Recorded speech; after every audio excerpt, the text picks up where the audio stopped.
And welcome back, everybody, to another episode of the always pressing PGA DFS podcast, previewing the first leg of the FedEx Cup Playoffs, the 2023 FedEx St. Jude's Classic. To break it down, as always, you can find me on Twitter, or the X, I guess, at BDintric, the podcast at Always Press DFS, and my co-host is always on the X at DFS Golf Gods. Jesse, how we doing, my friend? Please stop fucking calling it the X. I'm good. How are you? The bird, the Twitter. I'm good. It's just we're a day late because my schedule is goofy. Jesse was cool to switch it up here. So we'll break down the 70 golfer field no cut event, which is going to be so much fun. And next week's 50 golfers, final week's 30 golfers. So get ready for all the fun in the world. And we got Ryder Cup and other things too. So did you see though that they're not starting the season again until January? Well, technically that's what it's called, but what the schedule is, there's the swing season, and there's like fine print involved. If you already qualified for the FedEx Cup, you can play in these events, just not accumulate FedEx Cup point. There's all kinds of loopholes in this deal. It's basically, I think, to get a bunch of the young players to play because they're going to keep the Safeway still, or what is it called? It's still the Safeway. Safeway still happening. No. It was called something else, but yes. Yeah. Oh, Napa. Yeah. It was. That was it. Electronical name or something. Yeah. The Fortnite.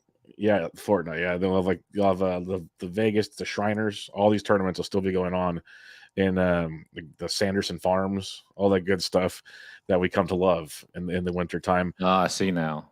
But it won't. None of them are required by the big boys. I get strictly. It's almost like a minor league ramp up period, is what it feels like. But it's like I need to read it like the 12th time because it feels like if you weren't qualified, you can gain FedEx Cup points to try to qualify for next year. But if you meet a certain stipulation, you can't. You can just go try to make money.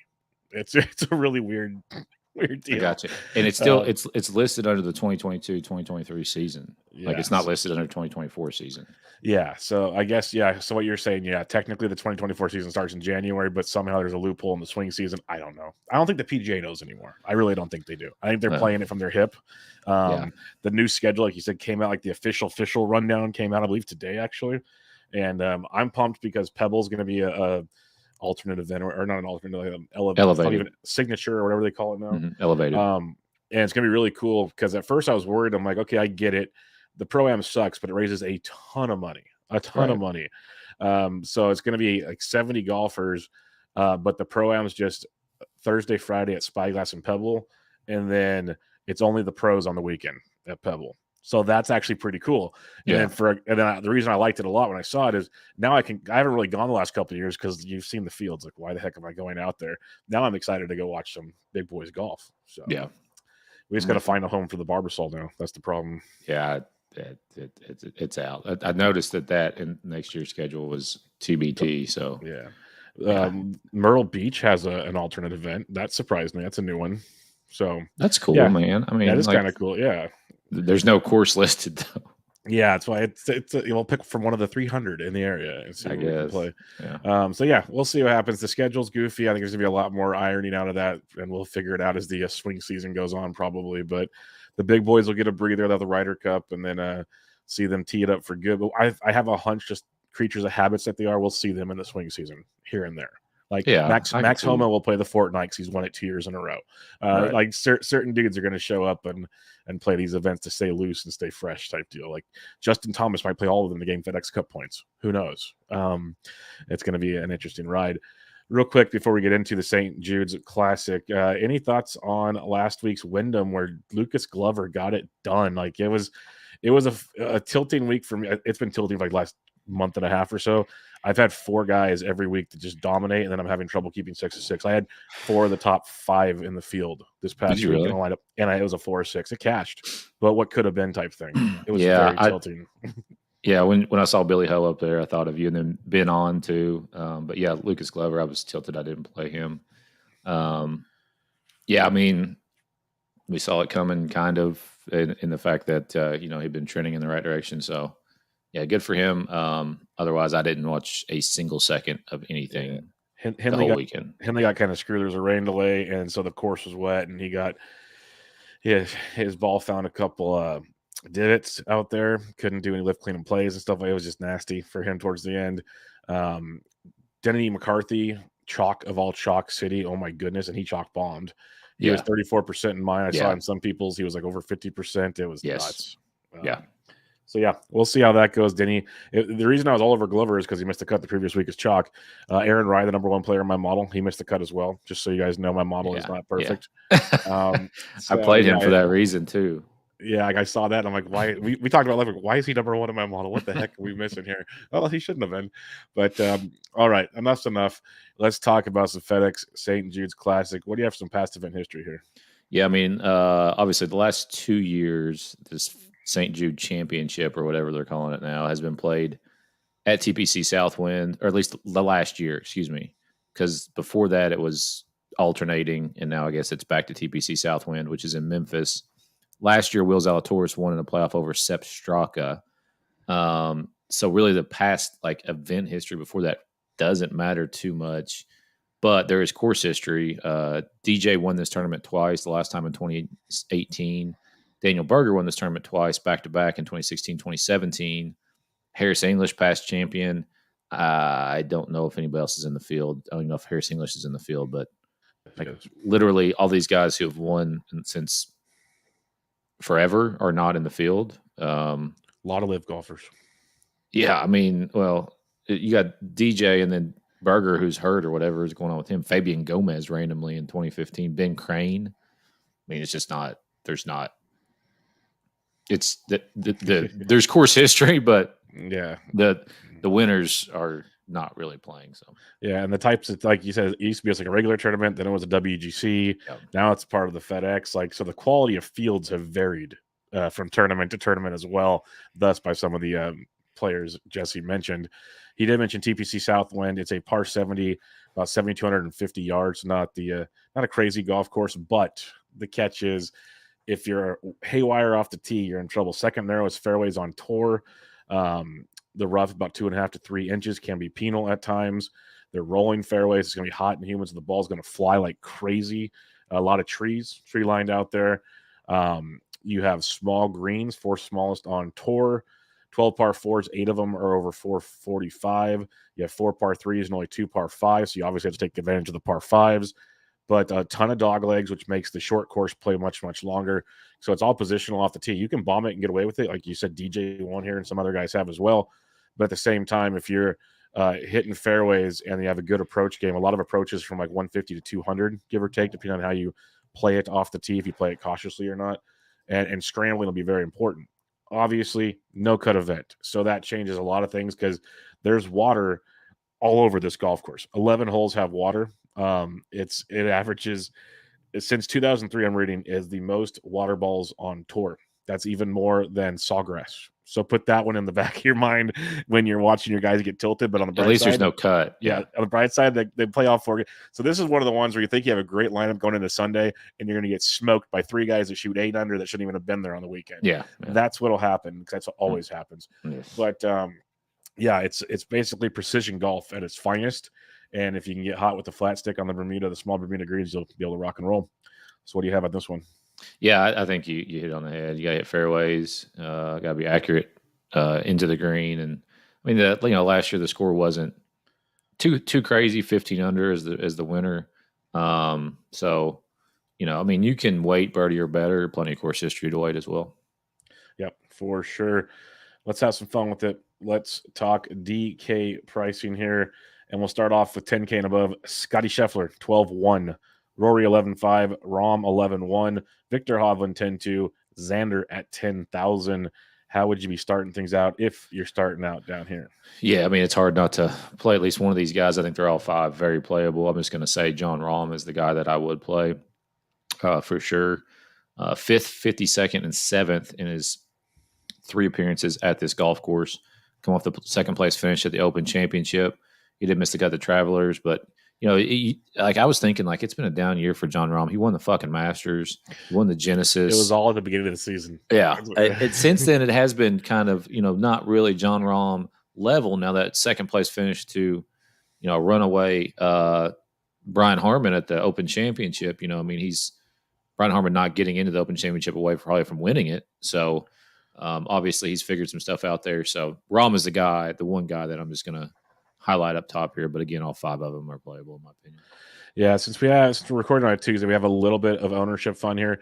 Two chalkiest guys up here are projected are Scheffler and Rahm, both close to 20%, but the rest are around 15. So you're pretty much playing in the same pond with these guys.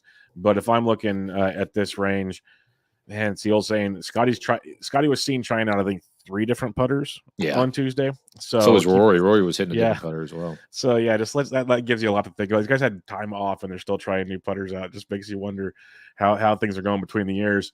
I can't argue with your Rom take. You can't argue with any of the guys up here. But for me, I'm looking at Victor and Xander. A little bit cheaper, but you can still get some elite guys.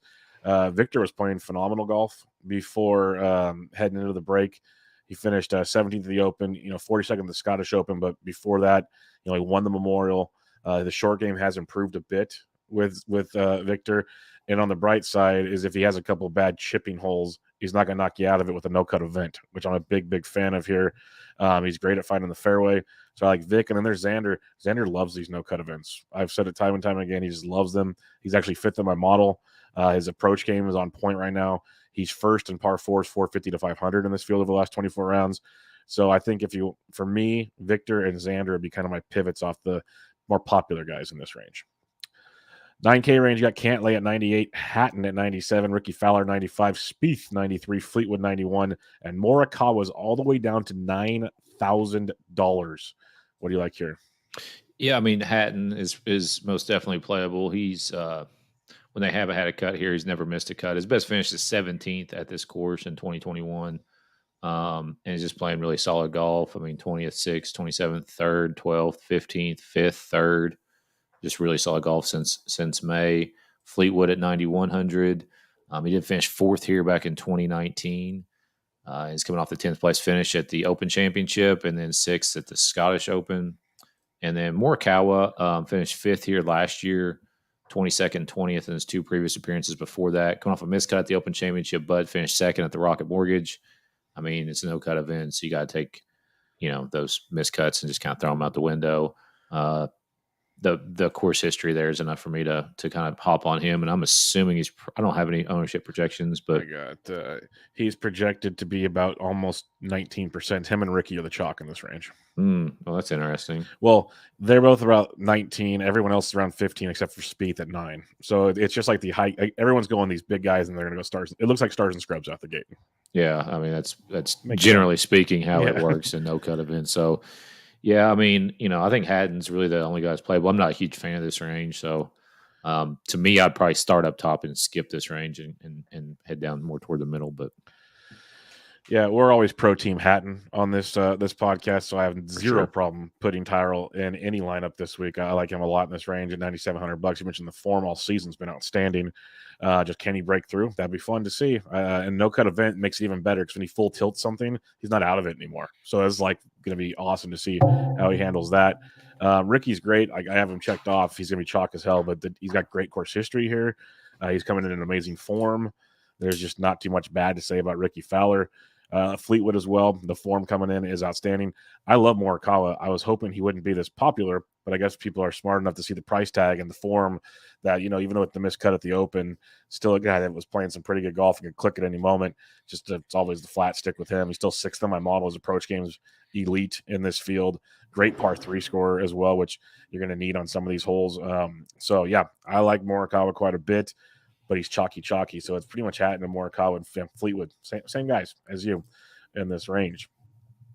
8K, it's Jason Day at 89, Homa 88, Finau 87, Fitz 86, Wyndham Clark, the U.S. Open champion, is $8,500. Like, what respect? Come on, people. Like, the dude is playing great golf. Hideki 84, Harman 83, the British Open champion. Cam Young at 82, Burnsy 81, and Sungjae 8,000. Like, you can make a whole roster here and be confident in things. It's a pretty good golfers here. Obviously, it's one of those events. But Jason Day, he finished 6th here in 2020. That's his best finish. He didn't miss the cut last year in this event, but 2nd place finish at the Open Championship, and just kind of had a little bit of a down swing after the win at the Byron Nelson. I do think he's playable. Yeah, Wyndham Clark 8,500. I very playable at 85. 85 here. Obviously the U.S. Open winner went across the pond, made both those cuts, finished 30th of the Travelers as well, finished 28th here in his only start last year. Brian Harmon at 8,300. I mean, this guy, obviously Open champion, but before that was 12th, 9th, 2nd. Finished third here last year and 6th in 2014. Has some miscuts sprinkled in there, but third mixed in with that form coming in. I mean, are you showing he's going to be highly owned? Mr. Brian Harmon, I have at about 11%. The chalk in this range is Wyndham Clark at 17% and Burns at 16. Interesting, because I also have Burns checked off 20th and 2nd in his last 2 appearances at this event, 14th at the Wyndham Championship last week. I would rather not play Sam Burns, though, if he's going to be that high. So I'm just going to go ahead and uncheck him. I do like Brian Harmon, especially if nobody's going to play him. Yeah. This is a great, like, to me, you mentioned Jason Day. I think that's a fun one because, like, he doesn't rate out phenomenally in my model. He's 54th. But you mentioned the past history for J Day in this field, 6th, 40th, 10th, 24th at this golf course, I should say, because the event keeps changing. But, projected ownership 8% for Jason Day. I think that's very enticing. And Max Homa as well. This is a guy that, 51st, 52nd, 61st has never played real well here. But we say that about Homa a lot lately. 10th at the Open, 12th at the Scottish Open. Love that kind of form coming in. He's only projected to be 9% in this field right now. He's 30th in my model. I like Homa as well as a good pivot here. Same with Fitzpatrick. He's projected to be low owned. He's played very well at this golf course. So it's 3 guys that you can get really low owned here if you take some chalk up top or chalk somewhere else. And Day, Homa, and Fitzpatrick, which I like their approach game, which I think stands out in a big way why they rate out well in this area. And then you got Wyndham Clark. Yeah, I don't need to say anything else there. That's just a ridiculous price tag at $8,500 for the way he's playing golf. Harmon as well. It's like you think of, Harmon can hit it far. Like, he gets a narrative. He's not a bomber, but he's also a good, find your spot in the fairway. That's why he loves Pete Dye courses, and then get an approach game in. Yeah. So courses like this fit a guy like Brian Harmon phenomenal. That's what he did at the Open Championship. He was just slicing and dicing the right places there. So I do like Harmon at 83 with you. I had Burns checked off because I played him last week. The dude's getting close to making it work. And then the interesting one to me here is Sung Jae In. We know how up and down it's been, but 14th at the Wyndham, miscut at the 3M, 20th at the Open Championship, miscut at the Genesis. That's almost what you want to see, though, in a no-cut event, honestly. Like, let's go get some. He's finished 46th and 35th here. And when you look at Sung Jae's projected ownership, he's coming in at 6%. Finished 12th there last year. Yeah, this is a dude, and we know, when he's on, he birdies and eagles with the best of them. So a guy like Sung Jae at 8K, I think, and we're just talking strictly DK now, is very, very enticing in this price range. 7,000 was grouped it together because it's smaller than usual. Tom Kim at 78, Henley 78, Straka 77, Keegan, Thigala, Connors, Benny On is a great play to this week. Diddy McCarthy, Glover, Kim, Jagerbombs, Poston, Davis, Rose, Griot, Mitchell, English, Moore, and Rye. What do you like in the 7K range? Yeah, there's plenty to like here. Tom Kim, 7,800, finished 13th here last year, went across the pond in those 2 events over there, 6th and 2nd. So the second place finish was in the Open Championship. Obviously different coming back to the States, but the form seems to be there. Except Straka, 7,700, finished second because of the playoff last year. He missed the cut at the 3M, second at the Open Championship, first at the John Deere. So the form there is coming in is pretty good.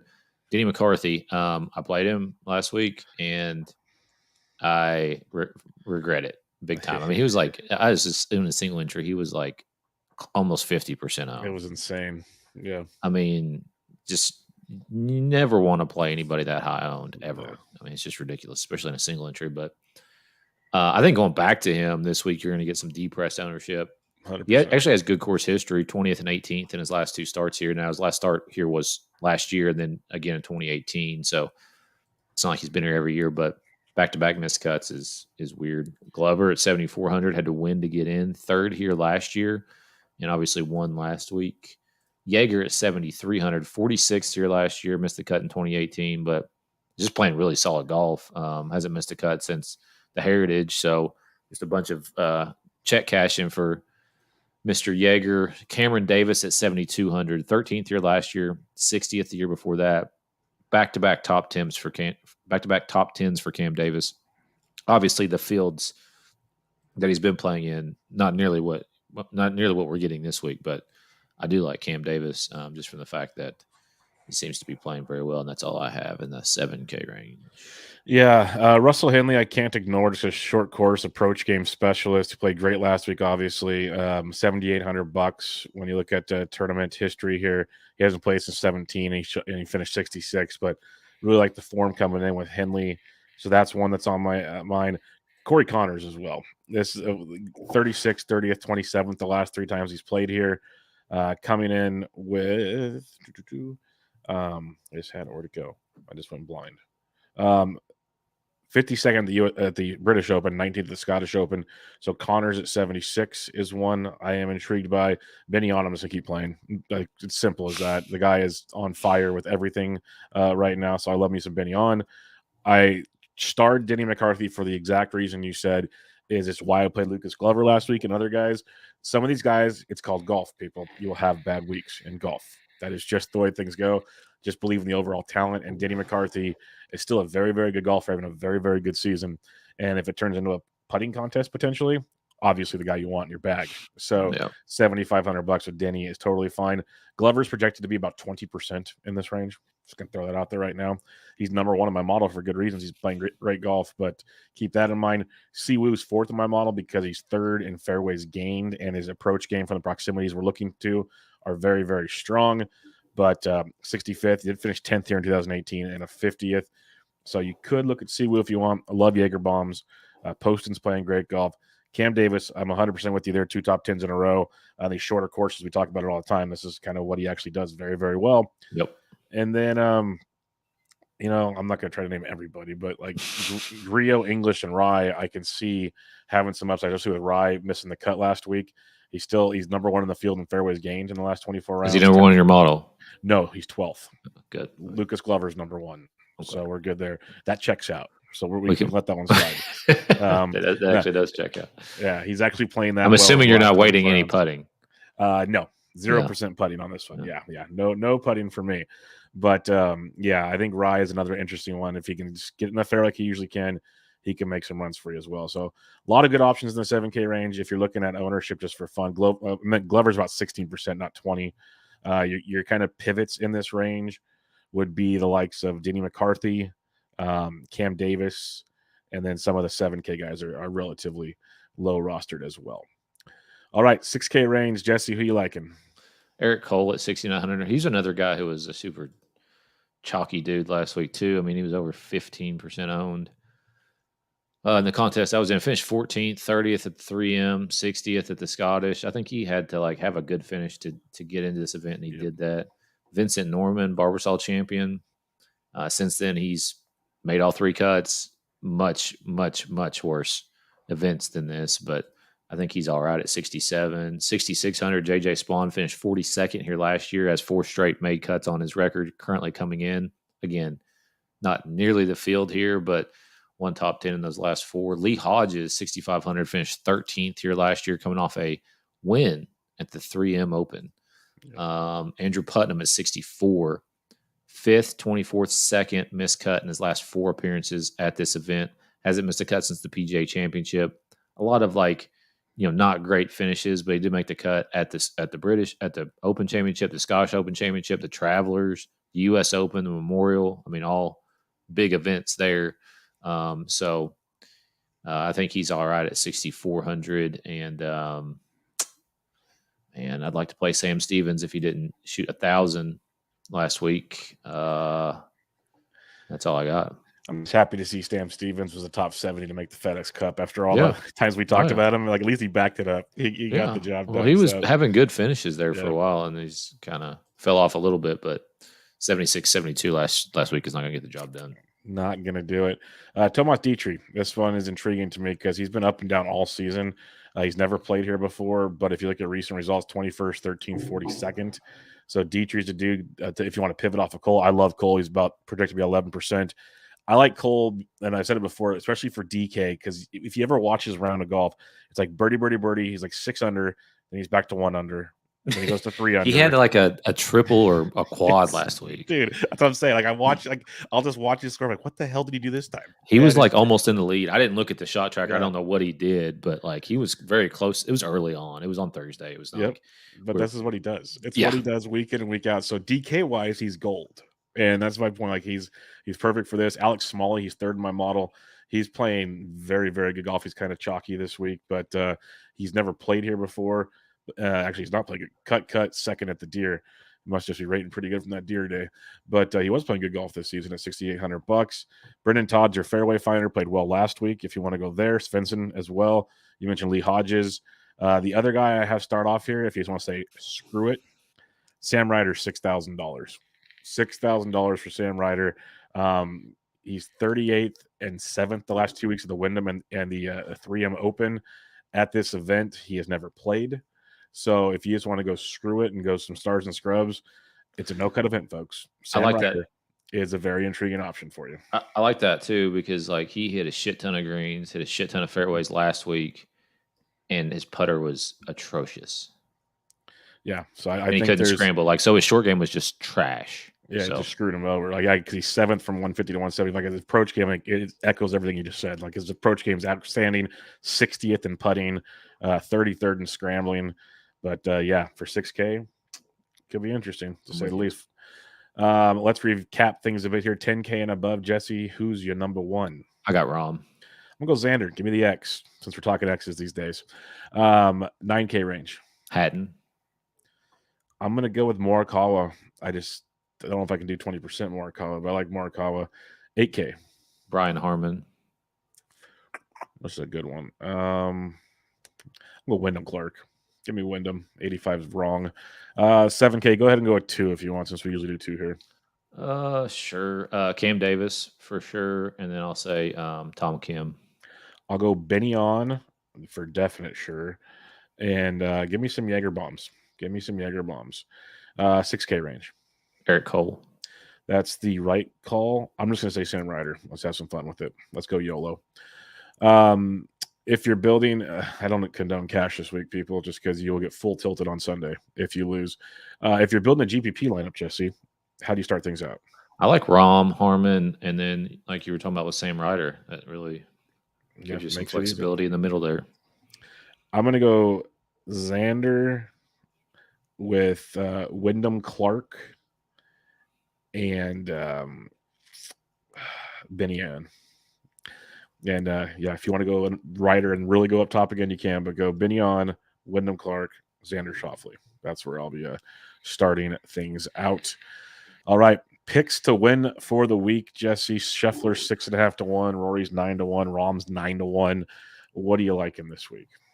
Yeah, I mean, Dream should rise to the top. We're going to be in a legal sport. I'm going to be in a legal sports betting state before too long. So I'll be able to spend my money and burn it on these guys. Brian Harmon at 40, not terrible. Obviously, just beat all of these guys in a different country on a different kind of golf course, but still, 40 to 1 there for him.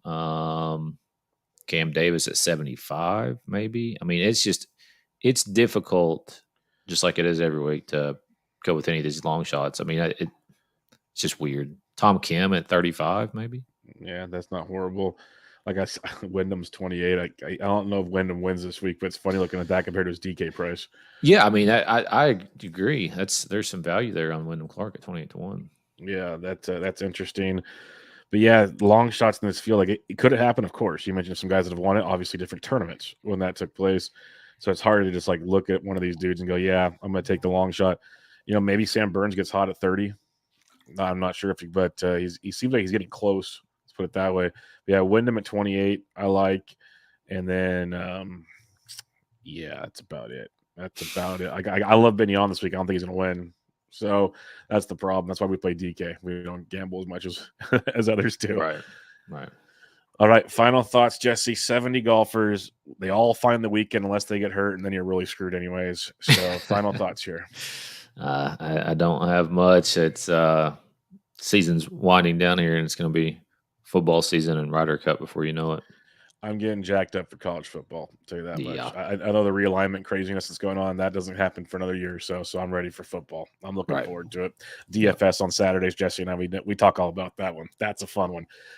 But we'll be back. I'll be back with you next week. Jesse's going to be on vacation, and then we'll be back for the final event of the FedEx Cup Playoff and get you ready for as much as we love 30 golfer fields. Absolutely love them. So we'll get you that covered there and much, much more. We got Ryder Cups. We have the Olympics coming up. A lot of cool things there as well.